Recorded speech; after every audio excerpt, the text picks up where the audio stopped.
Hello guys, এই যে দেখুন মুরগির পা কার কাছে ভালো লাগে জানি না, তবে আমার কাছে মুরগির পা কিন্তু অসাধারণ লাগে, সেই স্বাদ।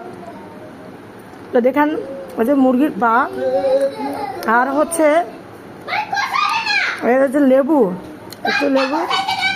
আর এই যে দেখেন আজকে আমি রান্না করছি লেবু, লেবু না সরি, এই যে রান্না করছি দেখেন মুরগি চিকেন লেগ পিস, সবগুলো চিকেন লেগ পিস, সবগুলো চিকেন লেগ পিস। এই যে এটা চিকেন লেগ পিস, এটা লেগ পিস, এটাও লেগ পিস। তারপর হচ্ছে এই যে এখানে লেগ পিসের পাশেরটা, এটাও লেগ পিস, সব লেগ পিস। এই যে তো দেখতে পাচ্ছেন ভুনা করেছি, কেমন হয়েছে সেই স্বাদ না? এটা ভুনা, এই যে আমার কাছে সেই স্বাদ। একটু ঝোল এভাবে করে একটু দিয়ে, এই যে এভাবে একটু নিবেন, কে খাবে?